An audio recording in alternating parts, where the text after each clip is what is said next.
मरहबा collection mall, readymade कपड़ों का भरपूर खजाना, jeans pant, T shirt, cargo pant, night pant, बच्चे और बच्चियों के लिए अच्छे खूबसूरत और उम्दा ड्रेस। पता याद रखें, जमुर हाई स्कूल मेन रोड, जैतून हजीन मस्जिद के पास। जो इस शहर को तबाह बर्बाद कर दी। आप देखेंगे कि मुल्क में, रियासत में कहीं भी कुछ हो जाए, उस वक्त तक कोई सियासी लीडर, कोई सियासी पार्टी नहीं बोलती है जब तक हम नहीं बोलते। सब ये देखते हैं कि मुस्तकिम डिग्निटी बोला कि नहीं बोला। समाजवादी के लोग बोले, अगर वो बोले उनके ऊपर पुलिस ने कुछ की कि नहीं की। जब ये महसूस कर लेते हैं कि उनके बोलने के बाद पुलिस ने उन पर कोई कार्रवाई नहीं की, तो फिर वो सिलसिला शुरू होता है यूट्यूब वालों को बुलाने का, अखबार में बयानबाजी देने का। अरे कम अक्लो, गुस्ताख रसूल के सवाल में तो वाहिद हम ही थे जो जेल में गए, और हम उसको मेडल की तरह इस्तेमाल करते हैं। यहाँ हमारे नासिर भाई हैं, शेरू भाई हैं, और भी 12 नंबर के लोग हैं जिन्होंने महीनों जेल में गुजारा। हम आज भी ये मानते हैं कि अगर कोई गुस्ताखी करेगा हमारे नबी के साथ, तो हम ना जेल जाने से डरते हैं, ना लड़ने मरने से डरते हैं। हम हर चीज़ बर्दाश्त कर सकते हैं ज़िंदगी में, मगर कभी रसूल की शान में गुस्ताखी ये हम बर्दाश्त ही नहीं कर सकते। वो 12 नवंबर का भी वाक़या, जब 12 नवंबर हुआ तो सबसे ज़्यादा इफेक्ट जो हिस्से में पड़ा वो आगरा रोड का शुमाली हिस्सा था। यहाँ के सैकड़ों नौजवान जेल में थे, सैकड़ों नौजवान जो थे वो परेशान थे। लेकिन उस वक्त भी यहाँ समाजवादी की सदर है, मैं खुद भी जेल में गया, उस वक्त भी हम जो है बराबर रहनुमाई करते रहे, कानूनी भी और जमहूरी तर्ज पर भी। एक डर और खौफ का माहौल बन गया था। हम ये बात जरूर मानते हैं कि कानूनी तौर पर मदद अगर 12 नवंबर के सवाल पर किसी ने किया तो वो आपके लोग थे, निहाली लोग थे, जो कभी पुलिस से नहीं डरे, जो कभी किसी गुंडागर्दी से नहीं डरे। मगर मुझे बड़े अफसोस के साथ कहना पड़ रहा है कि एक जोड़ी है जो मुसलसल इस शहर में, इस शहर की तरक्की के नाम पर सिर्फ और सिर्फ इस शहर को ठगा हुआ महसूस कर रही है। ना ही वो कोई तरक्की का काम करते हैं, ना इस तरह की कोई बात करते हैं जिससे तरक्की हो। जातियात पर जो लोग बात करते हैं, जातियात पर तकरीर करते हैं, ना उनके पास शहर के डेवलप करने की कोई प्लानिंग है, ना उनके पास फिरका परस्तों से लड़ने की कोई प्लानिंग है। फिरका परस्तों की लड़ने का क्या सवाल आता है। दोनों ही लोग अलग अलग जोड़ी जो है वो एक शिवसेना शिंदे के साथ है, एक बीजेपी के साथ है, सिर्फ तरीका अलग है। मगर वो ये समझते हैं कि मालेगांव शहरियान को कुछ समझता नहीं है, उन्हें ये कोई भी झांसा देंगे वो झांसे में आ जाएंगे। ऐसा इस शहर में हो नहीं सकता। आप देखेंगे 2019 का असेंबली इलेक्शन आगरा रोड के शुमाली हिस्से में निहाली वर्कर ही थे जो आसिफ शेख खानवाने के खिलाफ डट कर लड़ रहे थे। आज तुम्हारे हिस्से का एक आदमी, मैं उसका नाम नहीं लूँगा, 2019 के इलेक्शन में मुफ्ती साहब को वो कहीं नजर नहीं आया। जिस दिन पोलिंग थी उस दिन वो बंदा बैठा था फरहान हॉस्पिटल के आगे होटल पर। मुझे मुफ्ती साहब के अगर कोई मानने वाले लोग होंगे वो बोल दे कि यहाँ पर जो आज सबसे करीब है वो पोलिंग के वक्त या इलेक्शन के वक्त वो कहीं रोड पर दिखा, किसी से वोट मांगने के लिए हिम्मत की, वो बिल में घुसा हुआ था। मगर आज सब कुछ उसी का, आज सब कुछ वही कर रहा है, जो वो बोलेगा वही होगा। जिन लोगों ने कुर्बानियां दी, जिन लोगों ने उनके लिए मेहनत की, जो निहाली वर्कर थे, जो मुफ्ती साहब के मानने वाले थे, जो रोड पर रहे, जो उनसे लड़े, जो उनसे भिड़े, उनको क्यों नहीं पूछा गया। सफीक एंटी करप्शन पर हमला हुआ, सबसे पहले मैं सिविल हॉस्पिटल पहुंचा। उस वक्त के डीवाईएसपी साहब, मैंने उनको कहा 26 जनवरी के आसपास का मामला था, 1-2 दिन का फर्क था। मैं बोला अगर इनके खिलाफ सख्त कार्रवाई नहीं की गई, शेख आसिफ का भाई शेख वहाब जिसने हमला किया उस पर अगर सख्त कार्रवाई नहीं की तो शिवाजी पुतले के पास धरने पर बैठूंगा। सिर्फ ये जुमला था कि इतनी सख्त कार्रवाई हुई कि महीनों जेल में रहे। रिजवान सर के घर पर जब फायरिंग हुई उस वक्त भी सबसे ज्यादा हमने पुलिस डिपार्टमेंट पे दबाव बनाया।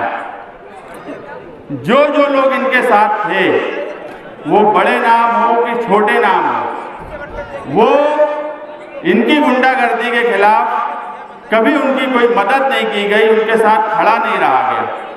मैं आपको एक बात का यकीन दिलाता हूं कि इस शहर में इनकी गुंडागर्दी के खिलाफ अगर हमारे किसी वर्कर को, समाजवादी के किसी मानने वाले को, निहाली सोच रखने वाले को, अगर इन्होंने आगरा रोड के शुमाली हिस्से में एक भी तकलीफ दी तो सबसे पहले समाजवादी के जिम्मेदार सीना तान के उनके सामने खड़े रहेंगे। ये वादा मैं आगरा रोड के शुमाली हिस्से के तमाम ही लोगों से करता हूँ।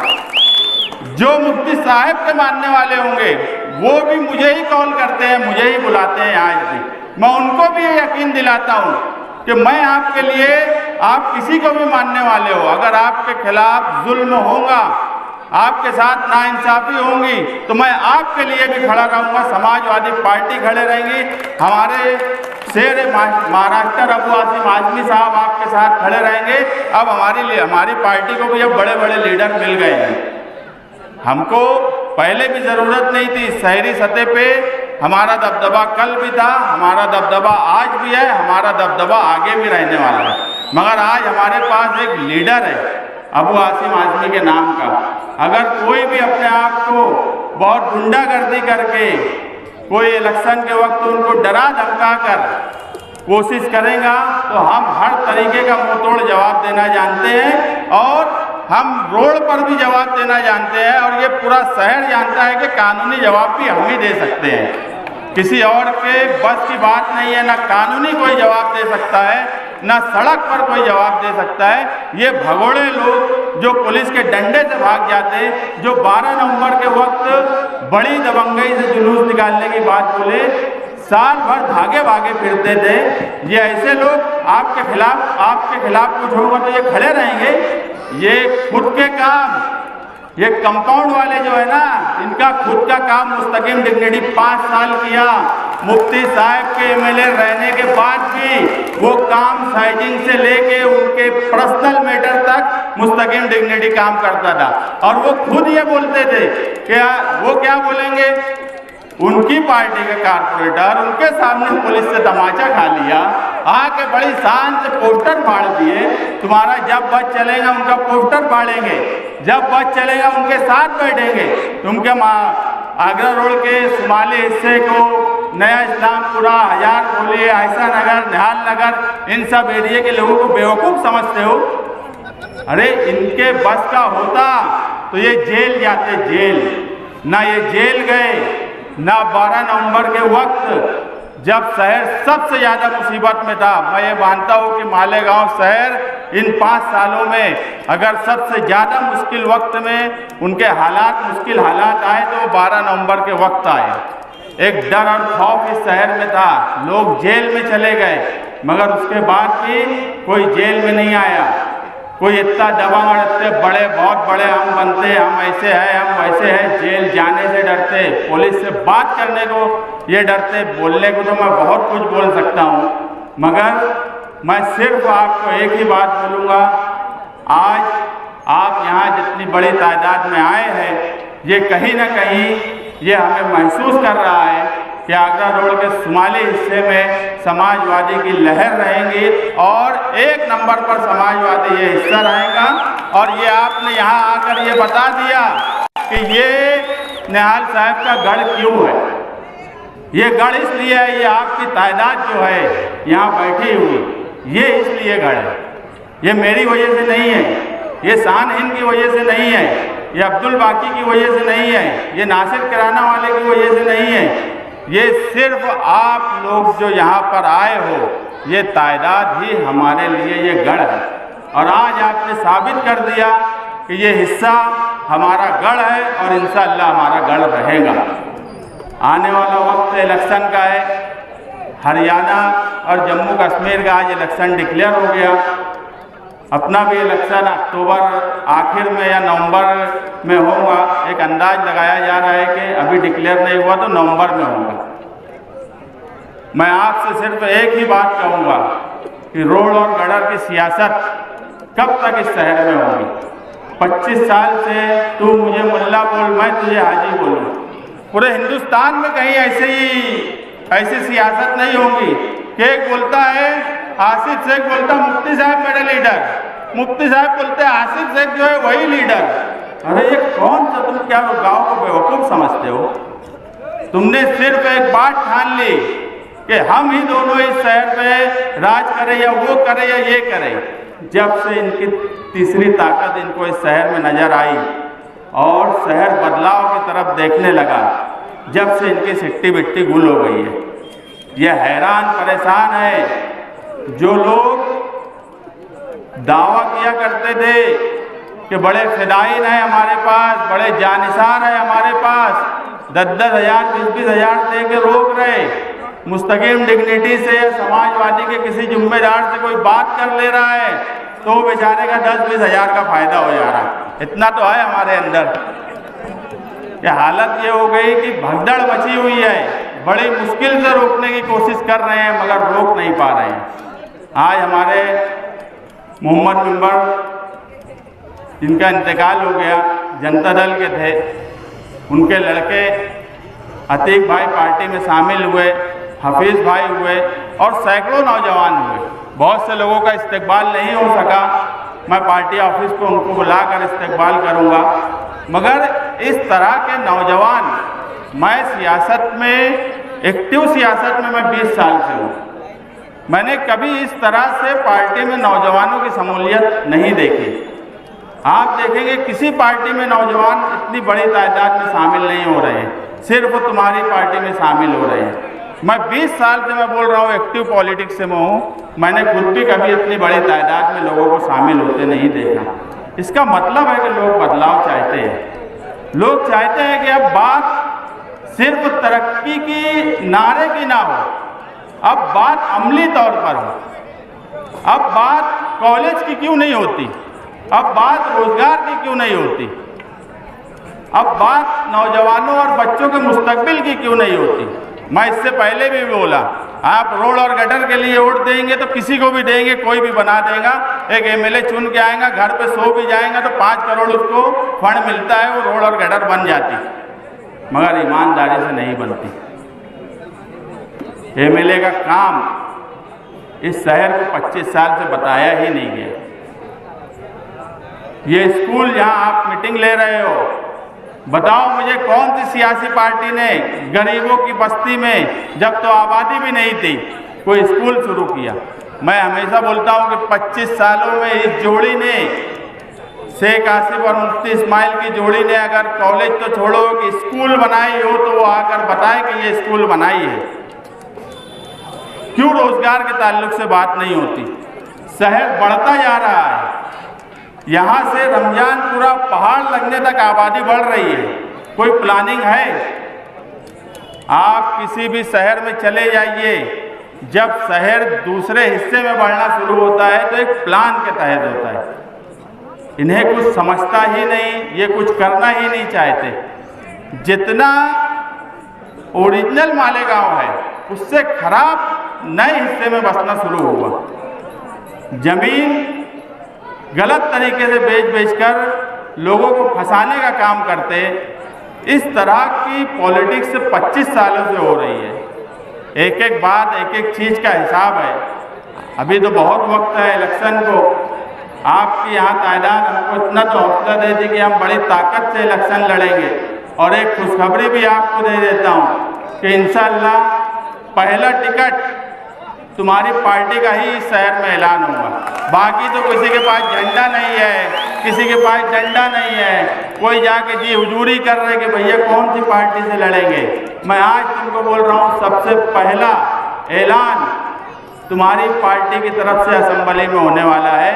ये मैं आपको यकीन दिलाता हूँ कि इस शहर में आप ऊपर के जो लीडरान हैं वो भी बड़े फिक्रमंद हैं कि मालेगांव शहर में किस तरह से इलेक्शन जीता जाए, और आप लोगों की सारी एक्टिविटीज़ वो देख भी रहे हैं, समझ रहे हैं। मैं आपको बोला कि पहला टिकट इस शहर में समाजवादी पार्टी का ऐलान होगा इंशाअल्लाह ताला, और बहुत जल्द होगा।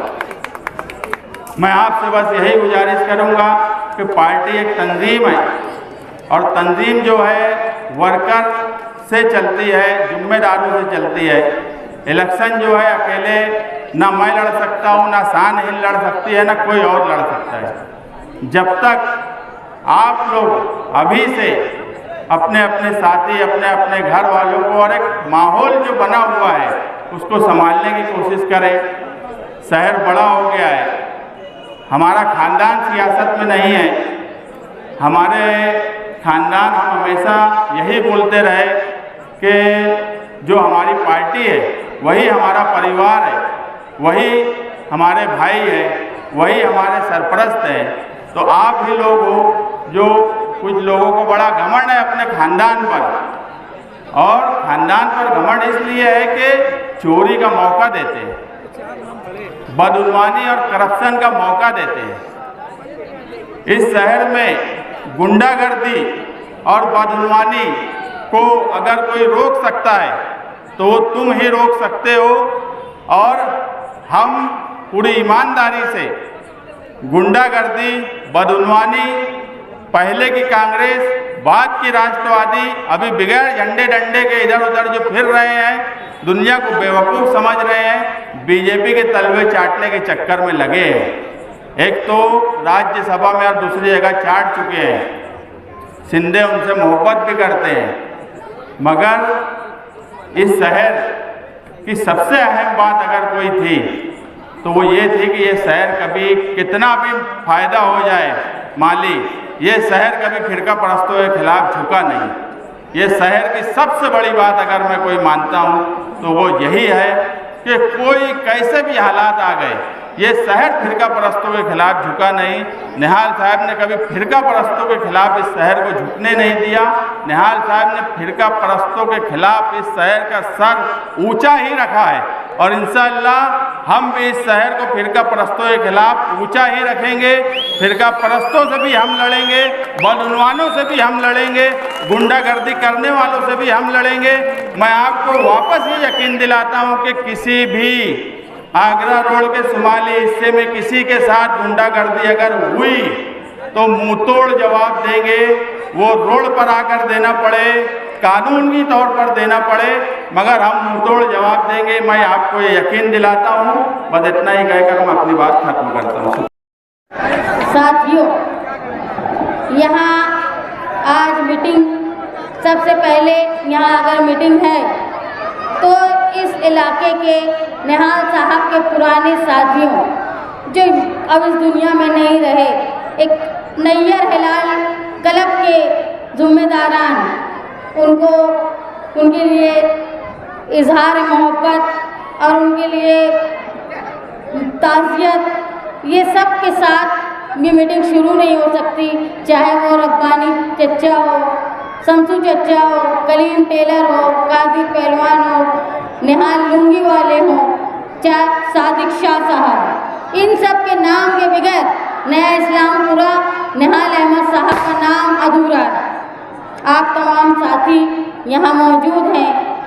ये इलाका कोई नया नहीं है, अपने घर में ही बोल रही हूँ मैं, लेकिन पहले से ज़्यादा लोगों में जोश है, पहले से ज़्यादा लोगों में होश है, पहले से ज़्यादा लोग जुटे हुए हैं, और पहले से ज़्यादा लोग हमसे मुतमईन हैं और उम्मीद रखते हैं। जो लोग मालेगांव शहर में 1999 से सियासत कर रहे हैं ये बोल के कि साथी निहाल अहमद को अब एमएलए इलेक्शन नहीं लड़ना चाहिए, उनको हार जाना चाहिए, तब्दीली आनी चाहिए।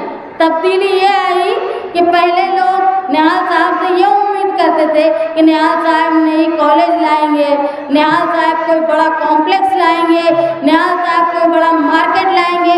लेकिन साथी निहाल साहब के इलेक्शन हार जाने के बाद तुम वही परेशान हो, रोड गटर और पानी गंदा आता कहाँ से है, वो गंदा पानी जाएगा कहाँ, नल के लिए परेशान। ये तब्दीली आई। जो लोग राशन कार्ड पे 13 लीटर रॉकेल लेते थे, अब वो चिमनी के लिए भी रॉकेल के लिए तरस गए। ये तब्दीली आई मालेगांव शहर में। आप तमाम साथी, अब इलेक्शन का वक्त करीब है। मैं आप लोगों से ये वादा करती हूँ कि जो जो खूबी आप लोगों ने साथी निहाल अहमद साहब में देखी होगी, उतनी तो नहीं, लेकिन बहुत कुछ जो आज के लीडर हैं उनसे बहुत ज़्यादा ताकत से अपने वर्करों के लिए, अपनी पार्टी के लिए, अपने शहर के लिए लड़ने के लिए, बहादुरी से मुकाबला करने के लिए मैं तैयार रहूँगी आप लोगों के साथ। 12 नवंबर का वाक़या हुआ। नासिर भाई यहाँ बैठे हैं, शेरू भाई बैठे हैं, शकील नमक, सरफराज बैठा है। ये लोग 11 महीने जेल में रहे। ये लोग 11 महीने जेल में रहे। शुरुआत में ऐसा था, जब मुस्तकीम जेल में गए तो मुझ पर भी कानूनी तौर पे फंसाने की कोशिश की गई, लेकिन फिर भी मैं कोर्ट में गई। यहाँ तक के मालेगांव शहर में समाजी आदमी घर के बाहर निकलने को डरता था। उस वक्त भी मैंने मालेगांव शहर के 35 जगह भूख हड़ताल करवाई, धरना करवाया, इसलिए कि मालेगांव शहर का नाम एक तहरीकी ज़हन है। साथी निहाल अहमद की पहचान तहरीकी, कहीं ये 12 नवंबर के नाम से डर न जाए। उस वक्त भी मैंने कोशिश की और मैं उस वक्त भी मालेगांव के सियासी लीडरों को बोलती थी कि ये सारे सियासी लीडरों में अकेला मर्द मैं ही हूँ, जो मैं रोड पे लड़ती थी। कोई मौजूद नहीं था। 12 नवंबर के मौके पे जितने लोग जेल में थे, कहीं न कहीं तमाम लोगों के घरों से मेरा ताल्लुक रहा और हम लोगों ने कोशिश की और अल्हम्दुलिल्लाह लोग छूट कर आए। 12 नवंबर जैसा वाक़या अब कभी मालेगांव शहर में ना हो। ये वाक़या इसलिए हुआ क्योंकि यहाँ पे सियासी दबदबे की कमी थी। निहाल अहमद का दबदबा अगर होता तो 12 नवंबर में 2001 के फसाद में देखो, कत्ल में जो लोग जेल में थे 1 महीने में छूटे और ये 11 महीने जेल में 12 नवंबर वाले छूटे। ये फर्क था। कुछ लोग ऐसे थे जो ये बोला करते थे मुस्तकीम तो बोले इलेक्शन तक नहीं छूटे, लेकिन जिसको अल्लाह रखे उसको कौन चखे। सबसे पहले लोग मुस्तकीम के साथ जमानत रखने को डरते थे कि मुस्तकीम की तो जमानत होने वाली नहीं है, उसके साथ हम भी फंस जाएंगे। लेकिन सबसे पहले मुस्तकीम का छूटे, उसकी वजह थी आप लोगों की मोहब्बत। मेरे ऊपर उस वक्त शेख रशीद साहब हयात थे, वो उन्होंने पुलिस में कंप्लेन की, मुझ पर फसाद करने का इल्ज़ाम लगाया, लेकिन फिर भी मैं अकेली अपने वर्करों की ताकत से शहर में कानूनी तौर पे लड़ती रही, इसलिए कि मालेगांव शहर अपने आप को यतीम न समझे। जो लोग अहानत रसूल हुजूर की शान में गुस्ताखी के खिलाफ गए थे, वो अपने आप को कमज़ोर न समझे। ऐसा ना हो कि आइंदा कभी कोई गुस्ताखी करे हुजूर की शान में तो हम खामोशी से डर के खामोश बैठे रहे। ऐसा ना हो। आप देखिए 2 रोज़ पहले एक फिर दिल खराश वाक़या पेश आया। एक महंत ने हुजूर पाक सल्लल्लाहु अलैहि वसल्लम की शान में गुस्ताखी की और आज आप देखेंगे आज वही महंत का प्रोग्राम हुआ जहां महाराष्ट्र का मुख्यमंत्री शिंदे, एकनाथ शिंदे उसके साथ बैठ के फोटो खिंचा रहा था। कौन शिंदे? वही शिंदे जो मुफ्ती साहब से बहुत मोहब्बत करता है। मुफ्ती साहब बोलते थे ना कि मुझसे शिंदे बहुत मोहब्बत करते थे। ये जाके बोले अपने मोहब्बत करने वाले को कि ये हम पूरी उम्मत जिससे मोहब्बत करती है उसके ये खिलाफ बोलते हैं, तो ये भी जाकर पूछे, लेकिन कभी नहीं निकलेगा मुंह से।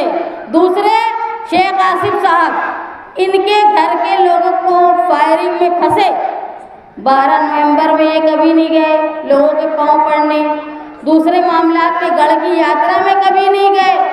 अरे जब हमारे ऊपर इल्ज़ाम आया लैंड जिहाद का, जब भी ये नहीं गए, लेकिन जब अपने घर के लोग फंसे तो ये चले गए अजीत पवार के पास। आज अजीत पवार किसके साथ है? बीजेपी के साथ है।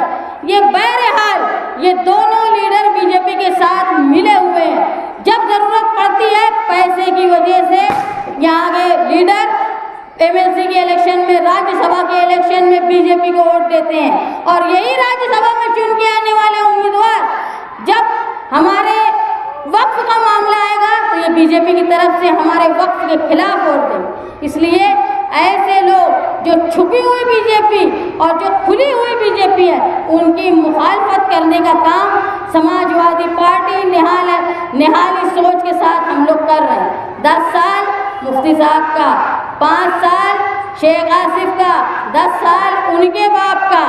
हमको मौका देके देखो। मैं आप लोगों से ये वादा करती हूँ कि निहाली सोच और समाजवादी पार्टी का उम्मीदवार चुन के आने के बाद इनसे लाख दर्जे अच्छा काम करेंगे। अपने शहर का जो दबदबा निहाली था उसको बरकरार रखेंगे आप लोगों के साथ। मालेगांव शहर में न कोई सियासी, समाजी और न मजहबी तौर पर तुम पर नजर उठाकर कोई नहीं देख सकेगा। ये एक समरा है जो साथी निहाल अहमद साहब ने टीएम स्कूल का इस इलाके को दिया है। शहर बहुत बड़ा हो गया है। निहाल साहब का ये सोच थी कि टीएम स्कूल इसलिए यहाँ बनाई गई थी कि शहर का किनारा था। अब मालेगांव शहर बढ़ गया तो ये मकसद फौत हो गया। लेकिन बुलंद इकबाल ने अपने आखिरी अय्याम में सर्वे नंबर गट नंबर 110 में टीएम स्कूल के लिए जगह मुख्तस रमज़ानपुरे में करके गए हैं। इंशाअल्लाह हम लोग अपने स्कूल को वहाँ भी आगे बढ़ाने का काम करेंगे। जो अधूरा निहाल साहब के जो ख्वाब थे उसको हम लोग आगे रखने की कोशिश करेंगे। आप हमारे अंदर सियासी शऊर, तालीमी शऊर और आप लोगों का साथ देखो।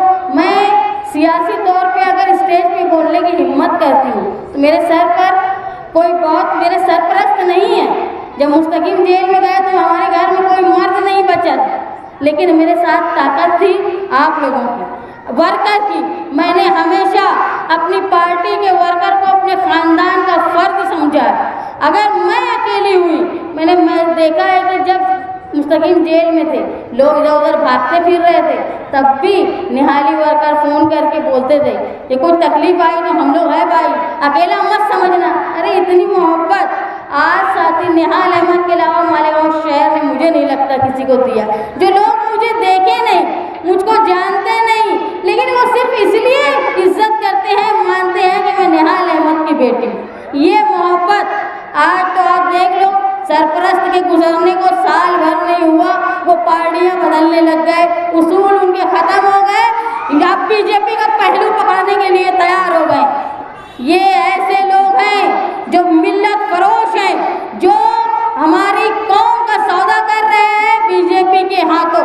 अगर हम एक दिखी हुई जो लोग जो शिंदे से मोहब्बत करते हैं और जो अजीत पवार से मोहब्बत करते हैं, उनसे बदला लेने का वक्त ये इलेक्शन है। अगर आप लोगों ने इस इलेक्शन में उनको ताकत पहुंचा दी तो तुम समझ लो 12 नवंबर और यात्रा से बड़ा हश्र, खराब हश्र मालेगांव शहर का होगा। हमने ये इलेक्शन में ये सोचा है कि आने वाले इलेक्शन में हम लोग निहाली सोच के साथ साथ नई सोच मालेगांव शहर में रोजगार के लिए, मर्दों और ख़वातीन के रोजगार के लिए नए मौके फराहम हो। अब ऐसा हो गया, पहले हम लोग बहुत कम लोग थे, अब समाजवादी में यहाँ हम हैं, वहाँ आसिम भाई है, अखिलेश यादव हैं। अखिलेश यादव वो है कि जब वो बोलते हैं तो मुझे लगता है राहुल गांधी भी इतना अच्छा नहीं बोल सकते जितना अच्छा वो बोलते हैं अहवान, और जितना उनको शऊर। तो यहाँ से लेकर बम्बई से लेकर दिल्ली तक, लखनऊ तक हमारे पास टीम है। जो मालेगांव शहर में साथी निहाल अहमद साहब सोचा करते थे कि लोगों को रोजगार मिले, वो काम बच्चों में तालीम, देखो सबसे बड़ी ज़रूरत है तालीम। अगर तुम तालीम नहीं हासिल करोगे, तुम अपने बच्चों को तालीम नहीं दिला पाओगे तो ना तुम्हारा हक हासिल करने की तुमको समझ नहीं रहेगी। इस्लाह सियासत के नाम से जो लोग मालेगांव शहर में आए थे, मैं देख रही हूँ उनके आने के बाद से सियासी सवाल आया है। मालेगांव शहर में गुनहगारी बढ़ गई है। मालेगांव शहर में सट्टा, जुआ और नशे की चीज़ें उस वक्त से बढ़ गई हैं जब से इस्लाह सियासत का नारा लगा है। ये मान लो कि एक पार्टी जो है वो गुनहगारों को बढ़ाती है और दूसरी पार्टी इनको रोक नहीं पाती। तो ये बात तुम याद, सियासी लोग ही इनको रोक सकते हैं। जैसे साथी निहाल अहमद साहब ने भीमा कोहली को ठिकाने लगाया था, जैसे साथी निहाल अहमद साहब ने जॉन पोप जो मुसलमान लोगों को क्रिश्चियन कर रहा था मनमाड़ में, उनको ठिकाने लगाया था। ये करने का काम सियासी सोच के साथ तुम लोग ही कर सकते हो। मालेगांव शहर में आगरा रोड के मशरकी शुमाली इलाके के लोगों को डराया और धमकाया जाता है। मैं इस स्टेज से ये ऐलान करती हूँ कि अगर हमारे वर्करों पर किसी तरह की आँच भी आई तो निहाली अंदाज में हम उनको छट्टी का दूध याद दिला देंगे। ये याद रखना, चाहे वो कल के कांग्रेसी हो, आज के अजीत पवारी हो, चाहे शिंदे से प्यार करने वाले हो, उनकी तो कोई हिम्मत ही नहीं है। खैर, लेकिन ये याद रखना, जुल्म के खिलाफ आवाज़ जैसे निहाल अहमद की उस वक्त थी, आज भी उनके जियाले लोगों की आवाज़ उसी तरह रहेगी। आज तुम्हारे साथ आयशा नगर में भी टीम है, आज तुम्हारे साथ रमजानपुर में भी टीम है, आज बिना साथ बिना इम्तियाज के लोग तुम्हारे साथ हैं। अगर हम मिलकर ये असेंबली के इलेक्शन में एक अच्छी तादाद में अब हम उम्मीदवारी करके कामयाब होकर ऐवान में जाएंगे तो इस बात का मैं आपसे वादा करती हूँ कि आने वाले 5 सालों में मालेगांव शहर में रोज़गार का इंतज़ाम, ख़वातीन की रोज़गार का इंतज़ाम, बच्चों की तालीम का इंतज़ाम, हायर एजुकेशन, चाहे इंजीनियरिंग, चाहे ITI, चाहे मेडिकल कॉलेज का इंतज़ाम हम हमारी तरफ से करने की कोशिश करेंगे। और मालेगांव शहर का जो दबदबा पूरे हिंदुस्तान में था, जो तहरीक की राह मालेगांव शहर बताता था, वो दोबारा कायम करके इस बात पर हम कायम रहेंगे कि निहाल अहमद का दबदबा पहले भी था, है और आने वाले दिनों में भी रहेगा निहाली सोच का दबदबा। आप लोग इस बात का अहद कर लें कि आने वाले इलेक्शन में आप ये याद रखो, आप अगर साथ देंगे तो ये तमाम मर्दों पे मैं अकेली औरत भारी रहूंगी। आपके साथ के साथ, निहाली सोच के साथ आप ये मान लो कि आज अगर मेरे वालिद मेरे साथ नहीं है, मेरे भाई मेरे साथ नहीं है, तो आप लोग मेरे साथ हो। उनकी जगह शफकत का हाथ मेरे साथ रख के आप अपने जैसे निहाल साहब का इलेक्शन लड़ा करते थे, उस तरह अगर हम इलेक्शन लड़ेंगे तो मुझे नहीं लगता कि तुम्हारा मुकाबला करने की भी ताकत किसी के अंदर हो। और ये याद रखना कि ख़वातीन के अंदर गुस्सा, जज्बात और ज़िद मर्दों से बहुत ज़्यादा होती, और हर हाल में हम कामयाबी हासिल करेंगे आपके साथ के साथ, और हम एक नए मालेगांव शहर को बनाने की कोशिश करेंगे। आप ये समझ लो, आने वाला इलेक्शन बहुत दूर नहीं है, यहीं से हमको इलेक्शन के लिए लग जाना है और यह अहद कर लेना है कि मालेगांव शहर को हम एक नया मालेगांव बनाने की कोशिश करेंगे। आप सब आए, यहाँ मुझे बोलने का मौका दिया, मैं आप लोगों की शुक्रगुजार हूँ और आपसे ये उम्मीद करती हूँ कि इलेक्शन को बहुत कम दिन बचे हैं। आप इलेक्शन खुद का इलेक्शन समझकर लड़ेंगे और इंशाअल्लाह जहाँ जिद, जहाँ लगन होगी वहाँ कामयाबी ज़रूर मिलेगी।